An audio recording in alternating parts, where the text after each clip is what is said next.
అడిగారు కానీ పోవట్లే. మల్కాజ్గిరి మహబూబ్ నగర్ నుంచి పోటీ చేయమన్నారు. కాంగ్రెస్ బీజేపీ నేతలు నన్ను సంప్రదించారు. పార్టీ ఫండ్ నేనెందుకు ఇస్తా, డబ్బులుంటే స్కూల్ కడతా. నాగర్ కర్నూలు బీఆర్ఎస్ మాజీ ఎమ్మెల్యే మర్రి జనార్దన్ రెడ్డి.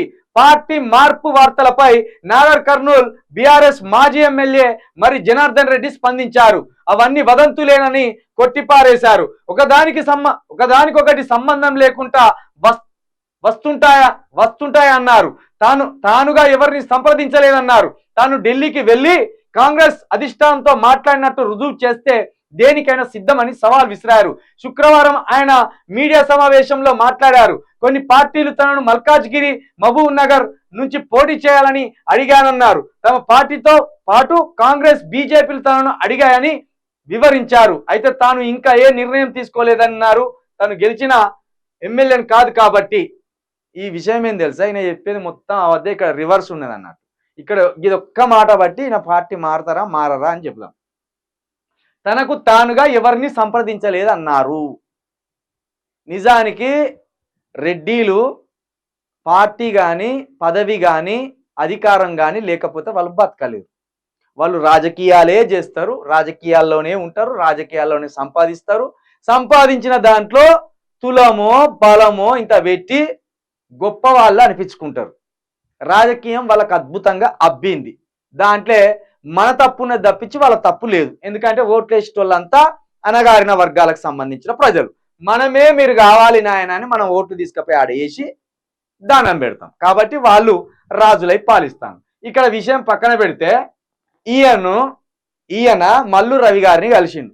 మల్లు రవి గారిని కలిసి ఇదే నాగర్ కర్నూలు నుండి ఎంపీ టికెట్ కావాలని ఆశపడ్డాడు. ఆశపడడంతో పాటు 100 కోట్ల రూపాయలు కూడా ఇస్తానని ఈయననే ఒప్పుకున్నాడు. కాకపోతే అట్నుంచి ఇంకా క్లియరెన్స్ రాలే.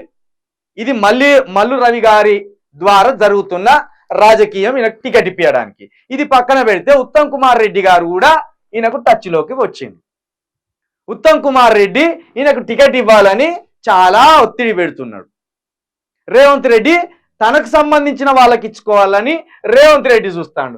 ఈయనేం చేసిండు ఇంతలో ఉత్తమ్ కుమార్ రెడ్డి వయా మల్లు రవితోటి అక్కడ డైరెక్ట్ కేసీ వేణుగోపాల్ని కలిసి పనిచేస్తాను.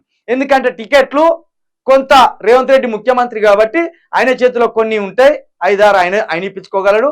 తర్వాత సోనియా గాంధీకి అత్యంత దగ్గరైన మల్లు రవి గారు కావచ్చు, కేసీ వేణుగోపాల్ గారు కావచ్చు, వాళ్ళ ద్వారా ఇంకో 6-7 టికెట్లు కన్ఫర్మ్ చేసే అవకాశం ఉంటుంది.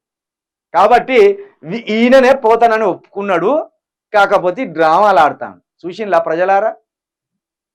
కేసీఆర్ కూడా ఏం చేయనుంటానంటే ఈ విషయంలో కేసీఆర్ కొంత నాకు నచ్చలే. కేసీఆర్ రెడ్డిలకే 30-35 టికెట్లు ఇచ్చింది. వాళ్ళకి ఇచ్చే బదులు బీసీలకో ఎస్సీలకో ఇంకో కొన్ని సీట్లు పెంచితే ఏమైంది?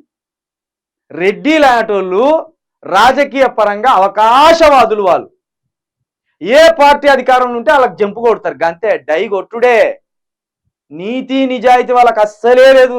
రాజకీయ నాయకులు మీరు అందరిని తీసుకునేరు. మళ్ళా రెడ్డిలు అంటే మొత్తం బయట సామాన్య రెడ్డిలను కూడా కాదు నేను అనేది, రాజకీయంలో ఉన్న రెడ్డిలను మాత్రమే అంటున్నా.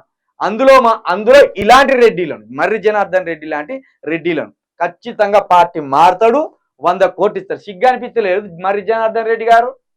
స్కూల్ పార్టీ ఫండ్ నేనెందుకు ఇస్తా, డబ్బులుంటే స్కూల్ కడతా. చాలా పేదోడు, గుడిసెలా బతుకుతాడట. మొత్తం ప్రజాసేవ చేసి చేసి చేసి చేసి ఆస్తులన్నీ కరిగిపోయినాయట.